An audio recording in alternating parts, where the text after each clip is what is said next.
Eu quero compartilhar com vocês um texto que está em 1 Crônicas, capítulo 13, versículos 13 e versículos 14. Eu vou estar acompanhando aqui com vocês.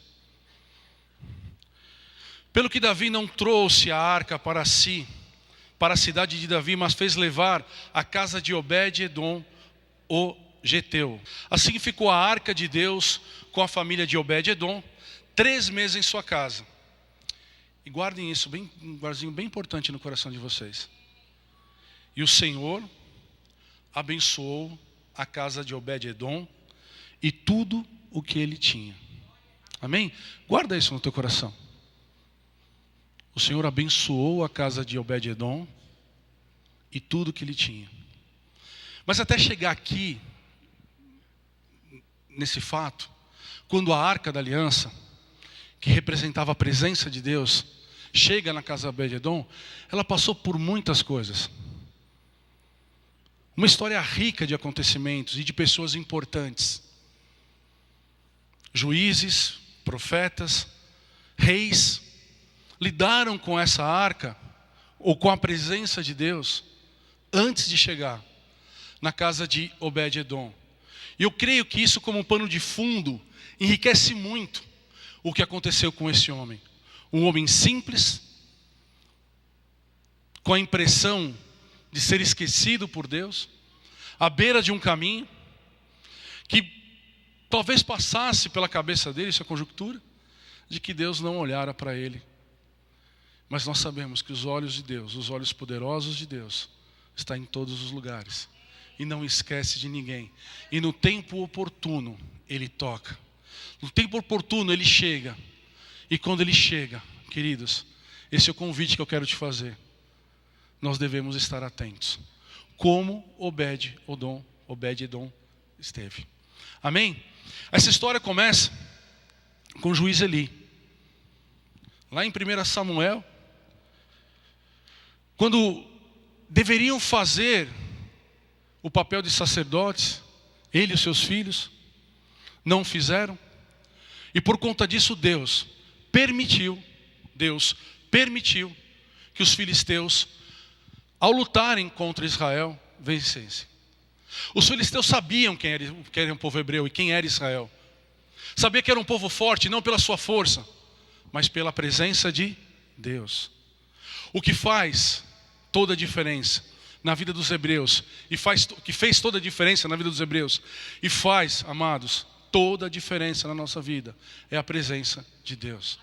Mas tem detalhes importantes que nós aprenderemos com Obed-edom. Então Deus permite que os hebreus percam uma luta. Permitiu. O texto fala que Deus permitiu que os filisteus, ao disputarem, ao se levantarem contra os hebreus, eles fossem vitoriosos. Embora temeram, pois sabiam que os hebreus eram fortes em Deus. Mas Deus queria trazer uma lição para eles e para nós hoje. Então eles vão, lutam contra os hebreus, vencem. E como despojo, eles levam a arca.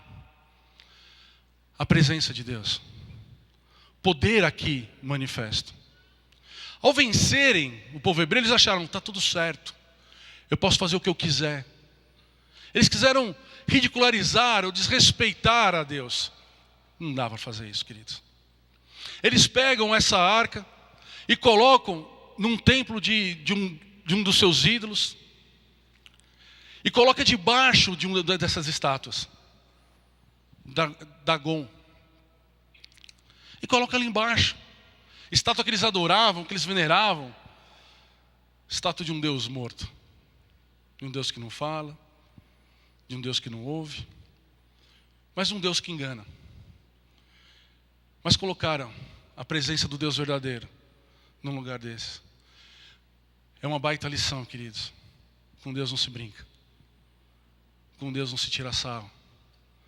Não se levante contra Deus, porque aqueles que se levantam contra Deus, e eu coloco aqui, aqueles que são dele, vai cair. Um dia esses filisteus acordam e vão até o seu templo, o que eles veem? Uma estátua caída com o rosto no chão, em terra, diante da presença do Senhor. Como se tivesse de joelhos dobrados. colocam de novo aquela estátua de pé. O que acontece no outro dia? A estátua não estava caída, mas estava sem braço, sem as mãos e sem o seu pescoço, quebrada. Aquele povo achou que aquilo que eles levaram para a terra deles fosse fazer que algo seria interessante, bacana, de demonstrar a sua vitória, mas acabou sendo algo terrível para eles. A sua estátua, o seu Deus cai, começa a vir tumores sobre eles, pestes, ratos, coisas terríveis acontecendo, e eles começam a se questionar: por que trouxemos isso para cá? E o que faremos agora? Eu estou falando da presença de Deus, queridos. A presença onde Deus está, o ambiente tem que ser transformado. Se Deus está na minha vida, se Deus está na tua vida, meu irmão, aquilo que é ruim tem que ir embora. Aquilo que tem sido de dificuldade para ti, batalha, tem sido pedra de tropeço, tem que sair. Aqueles caras levaram em consideração que pelo fato de ter vencido, eles não sabiam que eles venceram porque era plano de Deus, eles acharam que podiam tripudiar com Deus. E eles começam a ficar desesperados. E eles começam a procurar os seus sábios e perguntar: o que nós vamos fazer para tirar esse mal que abate sobre nós? Esse é algo terrível para eles, porque é inimigo. Mas para nós que somos de Deus, é algo poderoso e vem a nosso favor. E eles falam: leva isso embora. Levam essa arca embora, isso é bom para eles, para nós tem sido desgraça. Mas faz o seguinte: não leva de qualquer jeito não. Vocês pisaram na bola, dão oferta pelos esses tumores e por essas pestes. Não dá de graça não. Você lembra do povo egito, que quando mandou o povo hebreu embora, pagou tudo que tinham trabalhado? Os filisteus sabiam quem era Deus. Falou: não vai de graça não, fizeram mal contra eles. Paga, não vai de graça não. Ofertam para eles. E eles pegam a arca e levam essa arca até a casa de Abinadab, um levita, um homem de Deus. E aqui começa uma outra lição, uma lição interessante, sobre a questão do cuidado com as coisas de Deus. E essa arca é colocada na casa desse homem. E ficou na casa desse homem por mais de 70 anos. E foi esquecida por Saul, o rei de Israel. Foi negligenciada por aqueles que deveriam tê-la como algo que demonstrasse a presença de Deus ou demonstrasse o próprio Deus. Amados, na casa de Abinadab não aconteceu nada. O tempo que essa arca ficou naquele lugar, as pessoas lamentavam. Eu acho que veio um senso comum naquele lugar dizendo assim: não vamos procurar Deus, talvez pela sua liderança, talvez pela direção do rei deles, mas por algum motivo, que é o que nós estaremos falando logo mais por conta da vida de Obed-edom, não houve mudança no ambiente. Não houve mudança no ambiente. Por que não houve mudança no ambiente? Porque as pessoas não reverenciaram a presença de Deus. Não trataram Deus como Deus. Não buscaram Deus como Senhor. Não deram a Ele o crédito necessário. Não fizeram dele o Deus Todo-Poderoso. Fecharam os ouvidos para as palavras. Não deram o cuidado necessário. Não deixaram Deus trabalhar, porque não foram até Deus. Isso aconteceu no tempo que a arca da aliança, a presença de Deus, estava na casa de Abinadab. Mas um dia Davi, quando ele já se torna rei, e ele começa a se relacionar com Deus e buscar em Deus o algo novo, a direção do Senhor, e Davi era um homem segundo o coração de Deus. Ele busca os líderes e fala assim: está na hora de nós buscarmos a arca. Está na hora de trazê-las para Jerusalém, para a minha casa, para a casa de Davi. Porque aqui nós precisamos da direção do Senhor. Aqui nós precisamos da presença dEle, do favor dEle. Davi tinha claro o que deveria ser feito. Ele sabia. Busca a arca. E ele prepara carros, ele prepara homens, ele faz cânticos. Ele só esquece um detalhe: das leis, das ordens que falam em relação à arca. Mas nesse caminho, da casa de Abinadab até Jerusalém, acontece uma grande desgraça. O boi tropeça, a arca vai cair, e Uzá, filho de Abinadab, segura a arca. E naquele momento ele é ferido mortalmente e morre diante de todos. E o próprio Davi fica impressionado com aquilo, e ele para e repensa, falou: Deus, não é para mim fazer isso. Na verdade não era para fazer daquela forma. E aqui está uma outra lição. Amados, a palavra de Deus, ela é rica em instrução. Ela não foi feita para ser lida e ser questionada, ou ser adaptada segundo aquilo que está nos nossos corações. Deus fala conosco com cuidado, com amor, com o intuito de nos preservar, de nos guardar, de nos proteger, de nos livrar da morte, de nos livrar dos perigos, dos inimigos. Ele quer reverência. Ele quer que nós venhamos respeitar aquilo que Ele estabelece.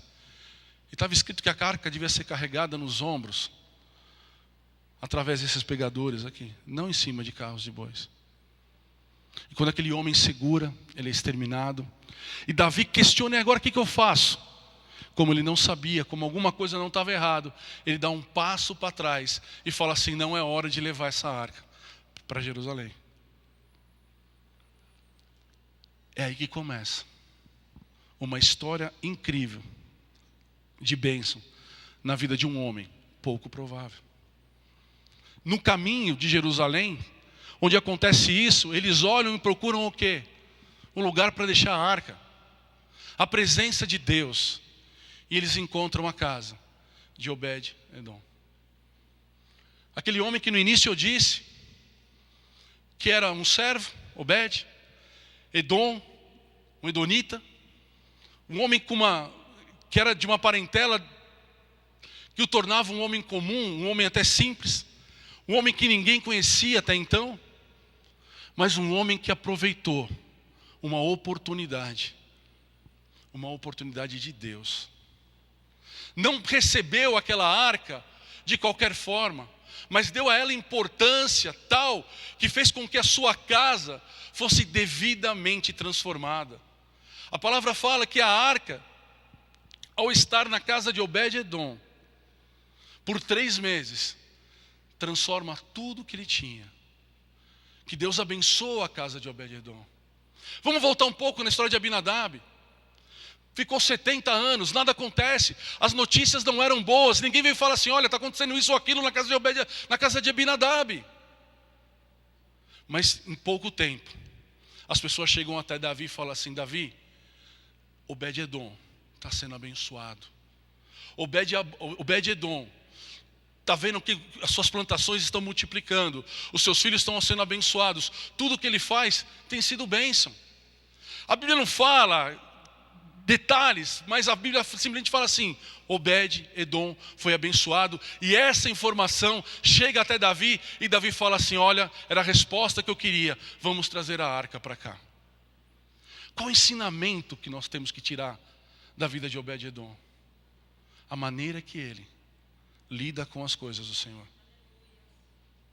A maneira que esse homem trata, a maneira que ele ensina a sua esposa, a maneira que ele ensina os seus filhos. Quando nós lemos os nomes dos filhos de Obed-Edom, nós vemos que ele glorifica a Deus pela vida dos meninos, através dos nomes. Ele não era um homem que tratava a Deus de qualquer forma, que deixava do lado, que esquecia, que na medida que o tempo vai passando vai se tornando comum.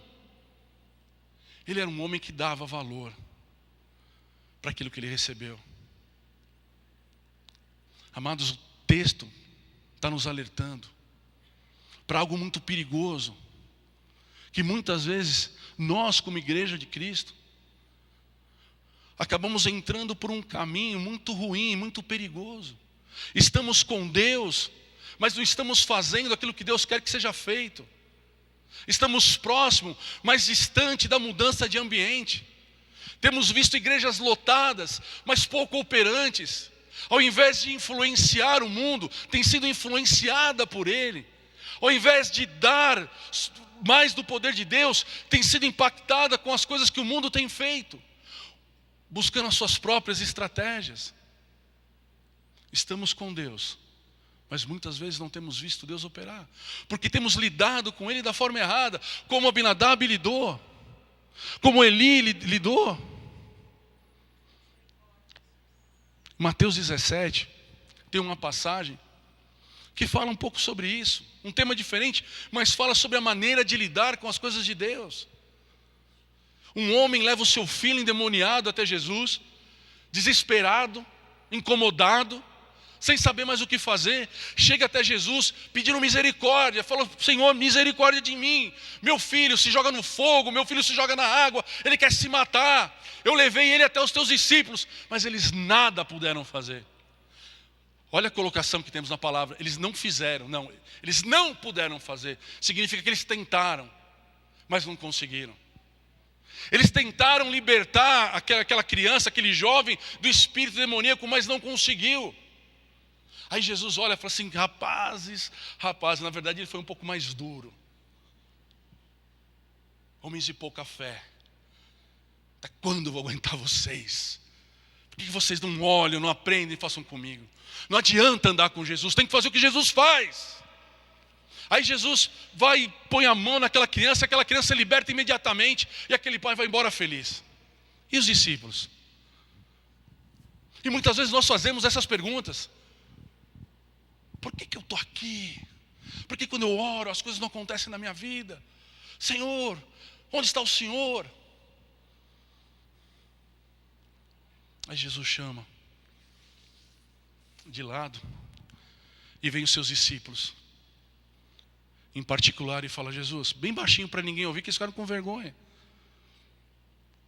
Por quê? Por que o Senhor expulsou ele e nós não? E Jesus fala: olha só, vocês têm pouca fé. Vocês não acreditam tanto quanto vocês falam. Tem que estar no coração. Tem que bater mais e cada dia bater mais. Tem que chegar adiante confiadamente. E a confiança vem pela convicção de quem é Deus. Mas isso vem da busca, da contínua busca. E ele continua falando: tem certos demônios que só podem ser expulsos com jejum e oração.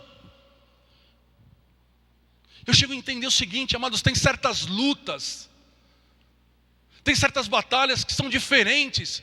E não adianta você querer lutar de qualquer jeito. Não adianta você chegar diante de uma batalha, seja ela espiritual ou aparentemente não, e lidar com ela de qualquer jeito. Nós achamos, pelo fato de termos os olhos e enxergarmos nossos braços, que eles são suficientemente fortes para fazer aquilo que Deus tem que fazer. Não é montorar, não é gritar, não é brigar, não é xingar, não é odiar, não é o não perdoar que vai mudar uma situação, mas é você se colocar diante de Deus com o coração contrito, esperançoso, que dele vem a resposta para a tua vida. A nossa luta não é contra a carne, não é contra sangue, a nossa luta não pode ser errada, a nossa estratégia tem que ser bem definida e bem escolhida. Senão eu vou perder.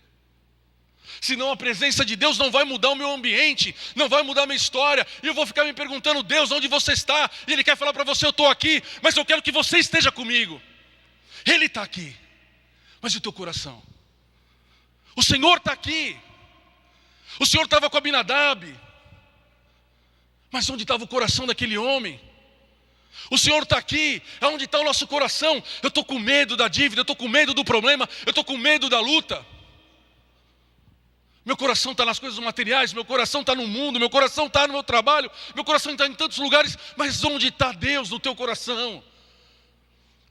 Tem que ter uma ligação. Tem que ter sinergia com Deus.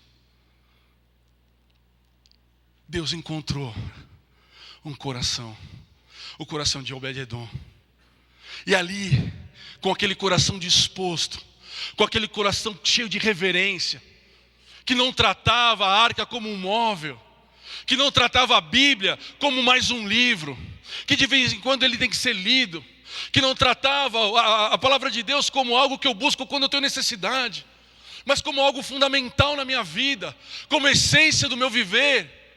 Alguém que trata a Deus como Senhor verdadeiramente. Ele encontrou esse coração e fez uma grande obra na vida dele.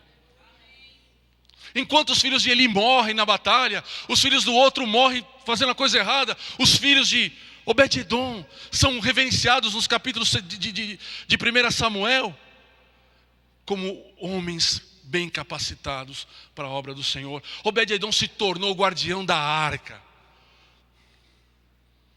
Onde está Deus? Quem tem sido Deus na tua vida, meu irmão? Eu faço essa pergunta para mim, na verdade eu fiz essa pergunta a semana inteira. Senhor, o que eu tenho que fazer e como fazer para te agradar? Senhor, o que eu preciso fazer, Pai Todo-Poderoso, para que o Senhor mude o ambiente, para que os meus filhos, eles se tornem esses filhos de Obed-edom, que foram usados pelo Senhor de uma maneira tremenda. Senhor, o que eu devo fazer, para que quando eu for ao campo colher as espigas de milho, eu encontre muitas espigas? Onde está meu coração? O Senhor está convidando você a fazer essa reflexão hoje. O Senhor está perguntando para você, querido, onde você está me procurando? Se você está me procurando, como você tem me tratado? Quem tem sido Deus para você?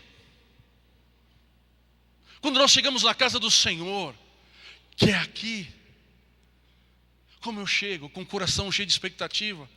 Ou eu chego para cumprir um compromisso que foi estabelecido e com o passar do tempo só se tornou um compromisso? Eu não venho mais com expectativa, eu não venho mais com o coração quebrantado, eu não venho mais esperançoso, eu não venho mais com o coração desejoso de algo mais. Quando eu busco o Senhor na minha oração, só tenho o Senhor, eu quero, meu irmão, você pode querer e tem que buscar, porque se existe alguém que pode te dar é Deus. Mas, meu irmão, eu acho que Deus está esperando aquela oração. Senhor, eu quero mais de Ti. Eu estou precisando sentir o Teu abraço. Eu não quero nada agora. Aquela oração que você está abraçando Deus pelo simples fato de você amar Ele. Aquele namorado que liga para a namorada sem assunto e fala assim: olha, eu te liguei, eu não sei nem o que eu vou falar, mas eu quero falar com você. Eu vou na igreja porque simplesmente eu quero ouvir a palavra de Deus. Eu quero ouvir o louvor, eu quero ouvir a adoração. Eu quero encontrar aqueles com quem o Senhor fez uma aliança e deu o seu Espírito, para que eu possa olhar naquele que vai morar comigo no céu. Meu irmão, o Senhor está esperando uma igreja apaixonada, uma igreja entregue a Ele, que permita que Ele faça tudo e seja tudo em todas as coisas. Quando nós cantamos: Senhor, Tu és tudo para mim, e não demos a Ele a primazia, de fato Ele não está sendo tudo. E quando eu falo tudo, Senhor, Tu és tudo para mim, eu tenho que colocar diante dEle meu casamento, e tratar meu casamento como se fosse algo divino. E porque foi Ele que deu a tua esposa, teu esposo. Quando você trata os teus filhos e lida com eles, trate como se fosse Deus. Foi Ele que te deu, faz parte do plano dEle, das coisas dEle. Porque tratar de uma outra forma que não seja uma forma onde você busque Deus instrução para fazer aquilo? O teu trabalho, as tuas coisas. Onde você tem colocado o teu dinheiro? Pô, pastor, vai pedir oferta, dízimo de novo? Eu falei: não, não é isso não. Porque a própria Bíblia fala: onde estão os meus olhos, ali está o meu coração. Se você estiver preso nas questões financeiras, nos medos, o que vai acontecer no dia de amanhã, meu irmão, você está preso no lugar errado. Procura liberdade.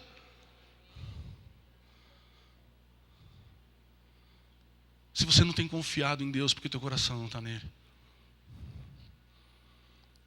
Se você não tem visto mudança, meu irmão, está na hora de você clamar. Falar: Senhor, eu não quero ser como Abinadab, eu quero ser como Obed-edom. Eu não quero que ao estar na tua presença nada aconteça. E eu quero chegar diante de ti com a expectativa de que ao estar na tua presença, as coisas já começaram a mudar. O Senhor está te convidando, meu irmão, a todas as vezes que você se colocar diante dEle, tratá-lo como Deus, como o Senhor, como o teu melhor amigo, como o único caminho, como a verdade absoluta, como a vida. O Senhor quer uma igreja que viva os milagres que Obed-edom viveu. Uma igreja que faça do Senhor a sua prioridade. Pastor, mas eu faço de Deus minha prioridade. Sempre quando eu posso eu vou, eu oro. Meu irmão, isso é o que sobra. Isso é o que está disponível. Deus está falando para você criar uma agenda a partir de Deus. Primeiro lugar, o reino de Deus é a sua justiça. E as demais coisas vos serão acrescentadas. Amém? Glorifica a Deus. Fica à vontade. Essas palmas não são para mim, são para o Senhor. Comece a tua agenda por Ele. Deus, o que tu queres que eu faça hoje? Como que eu posso te servir hoje? O que eu tenho que abrir mão hoje para fazer a tua vontade? Ele pode falar para você: não quero nada. Eu só quero que você olhe para mim e veja. Eu só quero que você me abrace. Eu só quero que você se apaixone por mim. Mas Ele também pode falar para você: eu quero mais tempo de oração. Eu quero um sacrifício teu. Eu quero que você lute mais, porque a tua batalha, a tua maneira de buscar não tem sido aquela que eu espero, ou a maneira certa para você vencer essa batalha. Não, pastor, Deus é bom, Ele dá tudo, dá sim, mas Ele é justo. O menino não carregou esse negócio do jeito correto, viu o que aconteceu com ele. O outro negligenciou a educação dos filhos, foi lá ver o que aconteceu com os filhos dele. Deus é bom, mas Ele é justo. Está te convidando a participar dessa justiça, porque ela é boa. Ainda bem que não é arca. Não.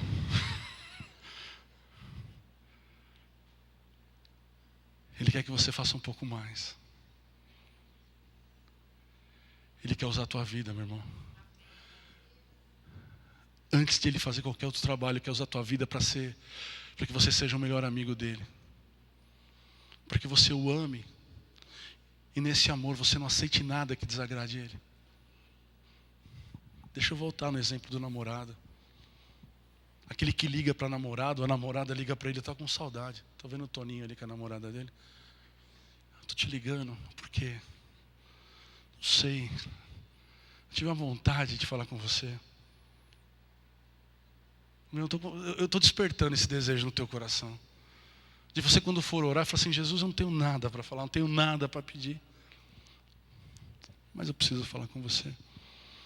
Sabe aquela pessoa que você ama tanto, que você não imagina a possibilidade de alguém se levantar contra ela, ou contra ele? Você protege, você se coloca na frente. Um pai em relação ao filho, uma mãe em relação ao filho. Vai ser assim o teu sentimento em relação a Deus? Vai ser assim o teu sentimento em relação a Deus? Eu não quero que ninguém faça mal para o meu Deus. Eu não quero que o meu Deus me entristeça. Mas antes de se entristecer com outro, a partir de mim, Senhor, eu quero fazer tudo o que te agrade. Deus, o que você gosta? Né, Luiz? Você perguntar para Deus: Deus, o que você gosta? O que você quer comer hoje? Pô, pastor, é Natal, né? Está todo mundo com o estômago cheio, não vem falar de comida agora. Mas é um exemplo de um bate-papo, de um relacionamento, de intimidade. O que você quer comer hoje, Jesus? Que camisa que você quer ganhar de presente? Em que lugar da casa? Qual quarto o Senhor quer ficar? Aquele que tem cama de casal ou cama de solteiro? Olha, Jesus, na minha casa um dos quartos tem ar-condicionado. Eu vou deixar você dormir lá.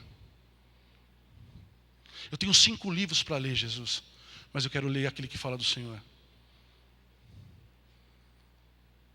Essa é a maneira que Jesus quer que você trate Ele. E essa é a maneira que, ao ser usada, ao ser vivida, vai transformar a tua vida e todo o ambiente em que você vive. Eu creio no poder. Quando eu começo a ouvir sobre Obed-Edom, quando eu começo a estudar essa palavra, Deus começa a falar comigo. Eu falo: Deus, eu preciso de mais. Não porque eu quero ser rico, não porque eu quero ter muito dinheiro, mas eu quero mais servir a Deus. Eu quero ser usado. Eu quero que quando uma pessoa chegar até mim, eu possa orar. Falar, Deus, o Senhor operou através da minha vida. Eu quero ver a vida dos meus filhos sendo transformadas. Eles podendo crescer e levando consigo para as próximas gerações a palavra de Deus. Mas como eu posso fazer com que meu filho conheça essa palavra se eu não pregá-la, se eu não vivê-la?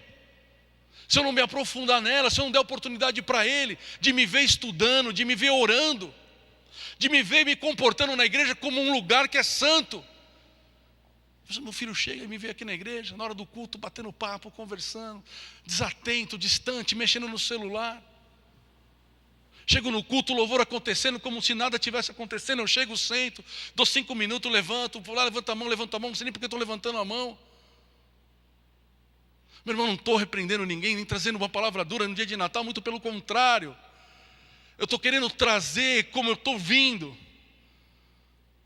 com o desejo de nós nos colocarmos num lugar onde nós possamos ver com os nossos olhos os milagres de Deus.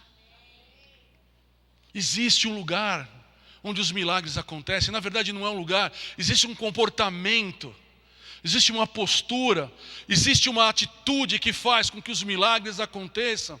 E nós podemos ver isso claramente em Abinadab e Obed-edom.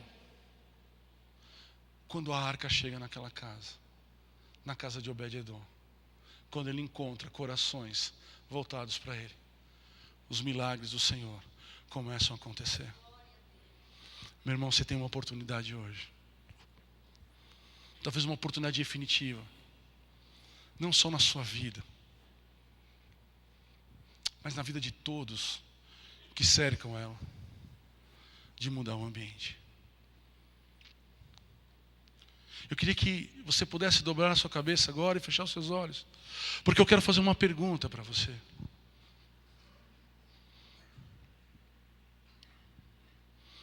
E eu quero que você seja sincero, mas muito sincero para Deus, não para mim. Fala, Deus, eu não tenho visto milagre na minha vida. Mas hoje eu não quero imputar o não acontecer em o Senhor estar ou não estar. Mas eu estou reconhecendo, Pai, que a minha atitude para contigo não foi aquela que tu esperavas. E eu quero te pedir perdão, Jesus. Eu quero fazer um concerto contigo, uma nova aliança. Eu quero me colocar diante de ti, Jesus, como um homem reverente, obediente, que coloca o Senhor em primeiro lugar, verdadeiramente coloca o Senhor em primeiro lugar. Senhor, eu quero dizer para ti que a partir de hoje, me ajude. Me ajude para que a minha agenda comece a partir do Senhor. Porque, Deus, eu não aguento mais viver sofrendo em não ver o teu agir na minha vida e na vida da minha família.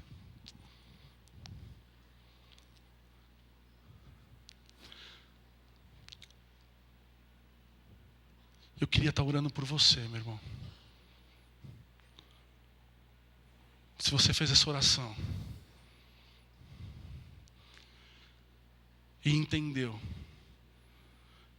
que a tua atitude não tem sido uma atitude que deixa Deus operar grandemente na tua vida,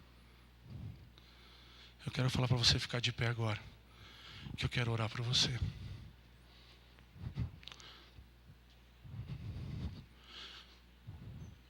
Obed-edom foi corajoso demais em receber aquela arca, porque ele sabia que nela continha a presença de Deus.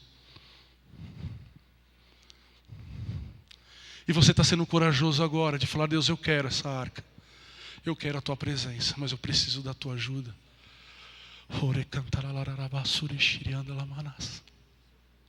Eu quero ter um comportamento diferente, papai, na minha oração. Eu quero ter um comportamento diferente na minha vida. Senhor, eu quero acreditar, eu quero confiar, mas o meu coração endureceu porque tanto eu tenho passado por lutas e dificuldades Meu irmão, se você tem passado por lutas que têm endurecido o teu coração, meu irmão, essa é a oportunidade que Deus te dá, de você se colocar diante dele e falar assim: Deus, eu não quero mais um coração de pedra, eu quero um coração de carne, eu quero um coração que pulsa, eu quero um coração que sangra, eu quero um coração apaixonado pelo Senhor. Essa oração eu vou fazer por você. Deus, tem muitos relutando ainda aqui, mas que precisariam se colocar de pé, para ouvir mais a Deus, para ser mais usado por Deus, para ser um instrumento poderoso, poderoso, poderoso, de um Deus poderoso, poderoso, poderoso, aleluia, um Deus forte, um Deus presente, um Deus campeão, vencedor, um Deus que vai tirar você hoje da estagnação, que vai tirar você hoje dos empecilhos, dos problemas, dos questionamentos, que vai tirar toda a crítica do teu coração, mas que vai colocar um coração dentro de você, cheio do desejo, um coração cheio do poder, um coração cheio da vontade de servir, e de amar, e de se colocar diante dele. Você vai ser aquele que fará com que a voz do Senhor será ouvida. Oh, aleluia. Senhor, em nome de Jesus, eu quero orar por cada um dos teus filhos, Pai. Ó Senhor Jesus, eu sei que o Senhor tem visto a cada coração aqui presente, e desejoso, Pai Todo-Poderoso, por algo novo, Pai. Por isso, Senhor Jesus, que eu começo esse culto hoje dizendo que não foram eles que escolheram estar aqui, mas o Senhor os trouxe aqui, papai, para que algo novo fosse ministrado aos seus corações.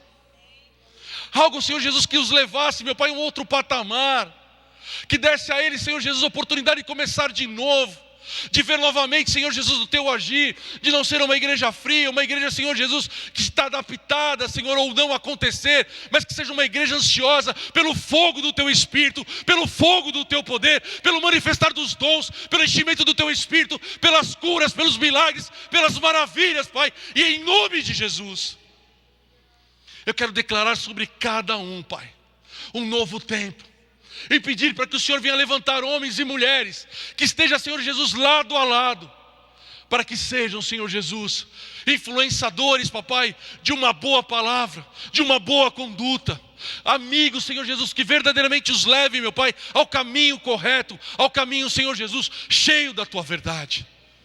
Senhor, foi 3 meses na vida de Obed-Edom, mas eu creio que na vida dos teus filhos aqui, Senhor Jesus, pode ser até menos, Pai. Aqueles que estão precisando de curas, meu Pai, que estão precisando de libertação, Senhor Jesus, que estão precisando, Senhor Jesus, de uma nova vida, que querem ver, Senhor, na sua casa, Pai, as coisas novas, um novo ambiente, um relacionamento novo com o seu filho, com sua filha, com sua esposa, um novo manifestar do teu poder nas suas empresas, meu Pai. Mas principalmente, Deus, que querem um relacionamento íntimo contigo, um relacionamento único, Pai, um relacionamento apaixonado, um relacionamento de amor. Senhor Jesus, que eles possam se levantar de outras vezes, Pai, mas para glorificar o teu nome. Que eles possam levantar muitas vezes, quando o Senhor os chamar para algum compromisso, para algum trabalho, para alguma obra. Senhor, o Senhor está nos levando, Pai, para uma igreja nova. Mas essa igreja só vai ser grande, Pai, se nós que somos ela, entendermos o nosso chamado, o nosso compromisso, Pai. Quando nós começarmos, papai, a receber as pessoas com amor, com carinho, a viver de tal forma que as pessoas olhem para nós e vejam Jesus. E é justamente isso, papai, que eu quero profetizar na vida de cada um deles. Que eles sejam grandemente usados pelo Senhor, renovados, Senhor Jesus, tirado, Senhor, do coração de cada um deles toda angústia, todo pesar, meu Pai, do dia mal, e ministrado, Senhor Jesus, verdadeiramente o teu poder, Jesus. Não vai ser pelo muito orar, Pai, mas eu oro para que haja fé no coração, e que essa palavra seja uma semente e encontre um coração cheio de fé. E no tempo certo, haveremos de ter uma grande colheita. Prepara a tua igreja, Pai. Prepara a Igreja Batista da Palavra Viva. Prepare todas as igrejas em Cristo para um grande avivamento, Pai. Aquele avivamento, Senhor Jesus, onde as pessoas caíam e levantavam e clamavam pelo Teu perdão, porque viram, Senhor Jesus, o inferno. Aquele avivamento, Pai Todo-Poderoso, onde as pessoas possam cair, Senhor, falando em línguas, e levantar, Senhor, com o seu caráter transformado. Uma igreja, Senhor Jesus, que não tem medo nem vergonha de colocar a mão no enfermo e declarar sobre a vida dele a cura do Senhor. Uma igreja que assume o seu papel de mudar, Senhor, o ambiente que eles vivem. Senhor, aqui é a igreja, Pai. Essa igreja que o Senhor tem e que o Senhor usa. E através de cada um, Senhor, fará coisas incríveis. Senhor, o Natal é Teu, mas o presente é nosso. O presente de saber que todos os dias eu posso fazer essa oração, Pai, clamando pela Tua presença na minha vida, clamando pela Tua presença na vida dos meus filhos, clamando pela Tua presença na minha casa, clamando por milagres, prodígios e maravilhas, clamando pelo fim da esterilidade na minha vida espiritual, clamando pela esterilidade, contra a esterilidade na minha vida física, clamando pelos nãos, para que eles não aconteçam mais como palavras de morte lançadas contra a minha vida, que eu não posso, que eu não consigo, que eu não sou. Porque aquele homem, Senhor Jesus, Obed-Edom, aquele homem que nós falamos hoje, ele não era nada, não estava relatado na história, mas pelo Teu cuidado, os Teus olhos encontrou aquele homem e deu a ele uma sorte grande de conter na sua casa a sua presença. Senhor, eu, com os olhos da fé, eu vejo que os Teus filhos tiveram uma sorte grande hoje. Eles tiveram um encontro com a Tua presença. 3 meses, Pai. 3 meses. 3 meses, Pai, para que os Teus filhos vejam mais e mais. 3 meses, Papai, para que mudanças grandes aconteçam. 3 meses para que o Teu poder se manifeste, Papai, como nunca antes se manifestou.